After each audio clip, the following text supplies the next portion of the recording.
कि इमरान खान साहब की लीगल टीम की जानिब से वो कौन सा कदम उठाया गया है वो आइंदा आने वाले चंद हफ्तों में इमरान खान और बुशरा बीबी साहबा के गले पड़ सकता है। एक अदालती फैसले की हलचल है और वो फैसला भी पाकिस्तान तहरीक इंसाफ से इनडायरेक्टली जुड़ा है। 3 पैगाम बड़ी क्लैरिटी के साथ फील्ड मार्शल आसिम मुनीर की जानिब से दिए गए हैं और उन पैगामात में भारत को क्या मैसेज दिया गया है, जो अफगानिस्तान है उसको क्या मैसेज दिया गया है। आज़ाद डिजिटल के साथ मैं हूँ इमरान वसीम। नज़र प्रोग्राम में सबसे पहले बानी तहरीक इंसाफ इमरान खान से जुड़ी एक बड़ी ख़बर है जिसकी तफसीलात से अपने प्रोग्राम का आगाज़ करेंगे और इस खबर की डिटेल में आप देखने वालों को ये बताएंगे कि इमरान खान साहब की लीगल टीम की जानिब से वो कौन सा कदम उठाया गया है जिस पर तहरीक इंसाफ ने अगर आइंदा आने वाले दिनों में रिव्यू ना किया, नज़र सानी ना की, तो ये कदम जो है वो आइंदा आने वाले चंद हफ्तों में इमरान खान और बुशरा बीबी साहबा के गले पड़ सकता है। इस खबर की डिटेल से अपने व्लॉग का आगाज़ करेंगे। एक अदालती फ़ैसले की हलचल है और वो फ़ैसला भी पाकिस्तान तहरीक इंसाफ से इनडायरेक्टली जुड़ा है। उस फैसले और अदालती कार्रवाई के हवाले से भी आप नाज़रीन को अपडेट करेंगे और प्रोग्राम के आखिर में हम बात करेंगे जो फील्ड मार्शल आसिम मुनीर ने बड़ी हैट्रिक की है।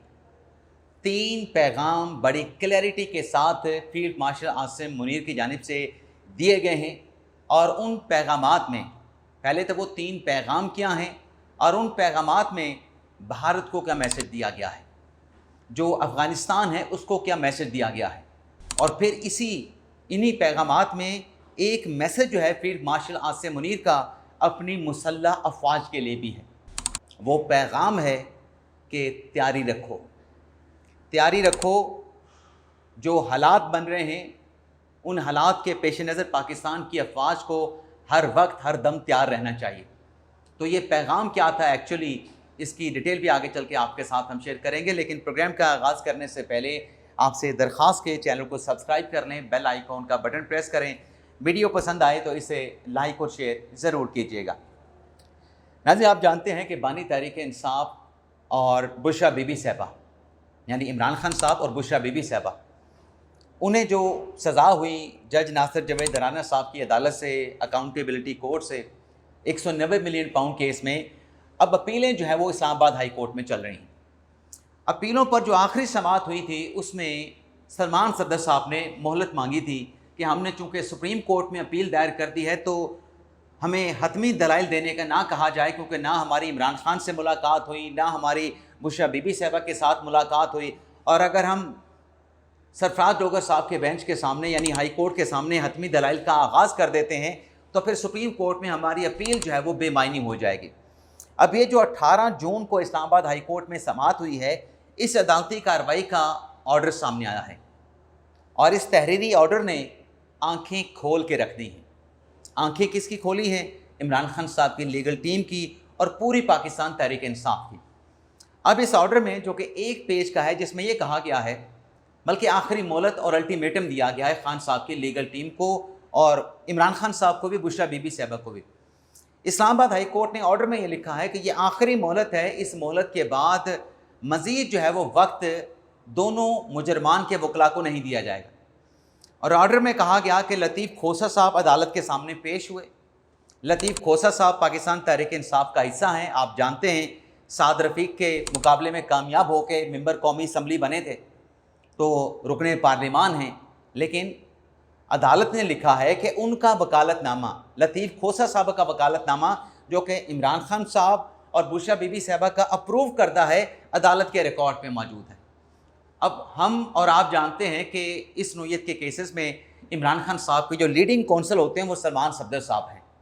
सलमान सफदर साहब ने कहा कि हम केस सुप्रीम कोर्ट में चलाना चाहते हैं, लेकिन ये जो अदालती ऑर्डर में बात आई है लतीफ़ खोसा साहब की कि उन्होंने रोस्टम पे पेश होकर मोहलत मांगी है कि हमें 15 दिन का वक्त दिया जाए, 15 दिन के बाद हम इस केस में हतमी दलाइल का आगाज़ कर देंगे।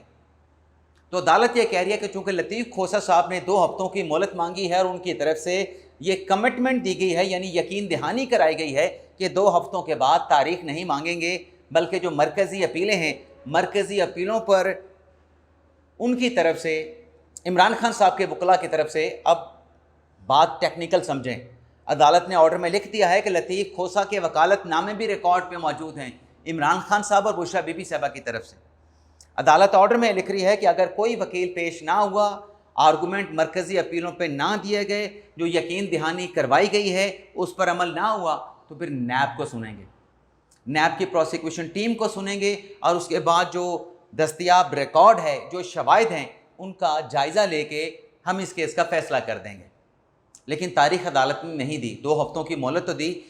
तारीख़ के हवाले से ऑर्डर में इतना लिखा गया कि री लिस्ट, ये 2 हफ्तों के बाद मुकदमा लगना है, अगले हफ्ते लग जाए, उससे अगले हफ्ते लग जाए, लेकिन इसमें क्लियर कर दिया गया है कि 2 हफ्तों की मोहलत जो दी गई इस्लामाबाद हाई कोर्ट की तरफ से, वो लतीफ़ खोसा की दरख्वास्त पे की गई।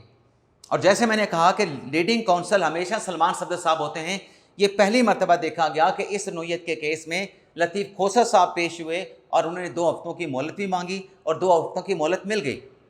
अच्छा, ये 2 हफ्तों की मोहलत अगर लतीफ़ खोसा साहब ना मांगते ना, तो आखिरी समाअत पे अदालत जो है वो यही कह रही थी कि मरकज़ी अपीलों पे दलाइल का आगाज़ करें, बिस्मिल्लाह करें, दलाइल शुरू करें। तो ये लतीफ़ खोसा साहब भी थे जो 2 हफ्तों में मोहलत लेने में कामयाब हो गए थे। लेकिन अब 2 हफ्तों के बाद क्या बनेगा? बज़ाहिर तो अदालत का जो ऑर्डर है बड़ा क्लियर है कि मोहलत नहीं मिलेगी और फिर हम फैसला कर देंगे। और अगर फैसला हो गया तो जो चीज़ें नज़र आ रही हैं वो इमरान खान साहब और बुशरा बीबी साहबा के हक़ में नज़र नहीं आ रही हैं। अब आ जाते हैं एक और अदालती फ़ैसले की हलचल, एक और अदालती फ़ैसले की धूम। नाज़िर हलीमा खान साहबा के ख़िलाफ़ जो 26 नवंबर का केस है, जिसमें तमाम मुल्ज़मान के बयानात कलम बंद हो गए, तमाम मुल्ज़मान पर जिरा मुकम्मल हो गई, सेक्शन 342 के जो बयानात थे वो कलम बंद हो गए, आज के दिन तक अदालती कार्रवाई को मुलतवी किया गया था। हलीमा खान साहबा के वकील फैसल मलिक साहब ने कहा था कि हम डिफेंस विटनेस के तौर पे फ़तेहुल्लाह बरकी साहब को पेश करना चाहते हैं। आज अदालत में क्या हुआ? वैसे तो हलीमा खान साहबा ने कह दिया है कि ये मुझे सज़ा देना चाहते हैं, मुझे सज़ा सुनाएंगे ये, लेकिन साथ में हलीमा खान साहब ने कहा कि हमारा जो चेयरमैन है पार्टी का, तहरीक इंसाफ का, बैरिस्टर गौहर, वो कन्फ्यूज़ है। लेकिन मैं उसको बता दूं कि मैं जेल में जाऊंगी, मुझे सज़ा होगी, तो पीछे मेरी बहनें मौजूद हैं। तो हलीमा खान साहबा पैगाम ये दे रही हैं कि बैरिस्टर गौहर के पास PTI का अख्तियार नहीं है। PTI को मैं देख रही थी और मैं अगर जेल चली गई, मुझे अगर सज़ा हो गई, तो फिर पाकिस्तान तहरीक इंसाफ के फ़ैसलों की स्क्रूटनी या हतमी जो फ़ैसला मेरी बहनें उस्मा और नरीन खान करेंगे। लेकिन कमरा अदालत में फ़तेहुल्लाह बरकी साहब को जो बतौर गवाह पेश किया गया, उस पर प्रोसिक्यूशन ने एतराज़ उठा दिया है। प्रोसिक्यूशन का ये कहना है कि लाहौर हाई कोर्ट का फ़ैसला मौजूद है कि जब मुल्ज़म अपनी सफाई में खुद बयान ना दे, जब मुल्ज़म अपनी सफाई में खुद बतौर गवाह सेक्शन 340 के मुताबिक कटहरे में पेश होकर गवाही ना दे, तो फिर वो अपनी तरफ से डिफेंस विटनेस भी पेश नहीं कर सकता।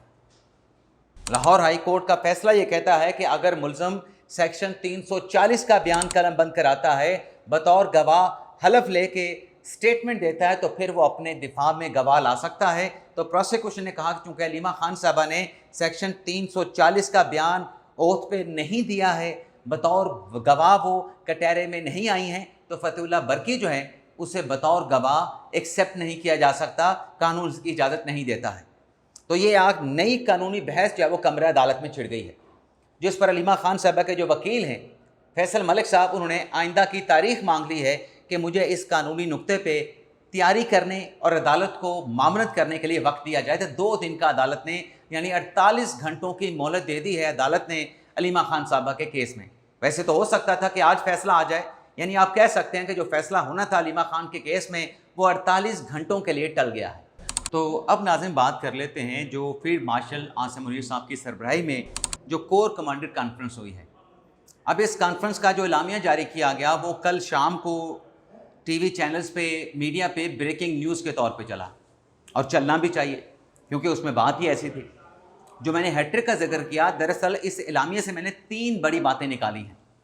एक तो ये पैगाम दिया गया इस एलामिया में कि जो बैरूनी मदद से इंतशार फैलाने वाली हर कोशिश जो है उसे सख्ती से कुचल दिया जाएगा। मार्का हक में नाकामी के बाद जो दुश्मन है वो प्रॉक्सीज़ के ज़रिए और मुख्तलिफ हरबों के ज़रिए इलाके में जो बदअमनी फैलाना चाहता है उसकी इजाज़त नहीं दी जाएगी। तो इसमें भारत के लिए भी पैगाम है, इसमें अफ़गानिस्तान के लिए भी पैगाम है। लेकिन दूसरा जो पैगाम है वो भारत को डायरेक्टली दिया गया है और वो पैगाम बड़ा सिग्निफिकेंट है। अब मैं नाज़िम वो एक्चुअली जो लाइंस हैं मैं उसमें पढ़ देता हूँ, जिसमें ये कहा गया कि भारत की तरफ से जो सिंध तास माहदे से मुतल्लिक बयानात दिए जा रहे हैं, शुरा ने उसका नोटिस लिया है और भारत की तरफ से अगर पाकिस्तान का पानी रोका गया तो मुसल्लह अफवाज हुकूमत पाकिस्तान की हदायत पे, यानी हुकूमत की हदायत पे जो पाक फ़ौज है और जो अवाम की उमंगें हैं उनके मुताबिक पाकिस्तान के जायज़ पानी के हिस्से की दस्तयाबी को यकीनी बनाने के लिए तमाम ज़रूरी इक़दाम करने से कतन गुरेज नहीं करेगी। यानी भारत जो है उसको ये कह दिया गया है कि पाकिस्तान का पानी फिर तू रोक के देख, अगर तूने पाकिस्तान का पानी रोका तो पाकिस्तान की अफवाज तैयार है और पाकिस्तान की अफवाज मुसल्लह अफवाज तैयार भी है और हौसले भी बुलंद हैं।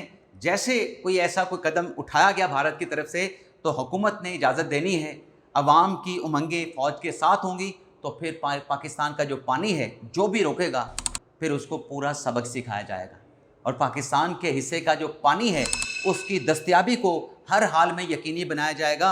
और इसी सिलसिले में जो हैट्रिक जिसका मैंने कहा जो तीसरा ऑर्डर पास किया है फील्ड मार्शल आसिम मुनीर में, उसमें उन्होंने फ़ौज को हुक्म दिया है। फील्ड मार्शल आसिम मुनीर साहब ने तीसरे ऑर्डर में अपनी तीनों अफवाज को हुक्म दिया है कि तमाम commander multi domain transformation plan में तेज़ी से अमल करें। मुल्क की खुद मुख्तारी का हर कीमत पे तहफ़्फ़ुज़ यकीनी बनाया जाएगा। यानी फ़ौज से कहा गया है कि आपने हर वक्त जो है वो तैयार रहना है। जंग की जो शक्ल तब्दील हो रही है तो इसमें जो एक प्लान बनाया गया है मल्टी डोमेन ट्रांसफॉर्मेशन का, उस प्लान पर जल्द अज जल्द जो है अमल जो है वो यकीनी बनाया जाए। तो ये था नाज़रीन आज का हमारा व्लॉग। आपसे इजाज़त चाहते हैं। अल्लाह हाफ़िज़।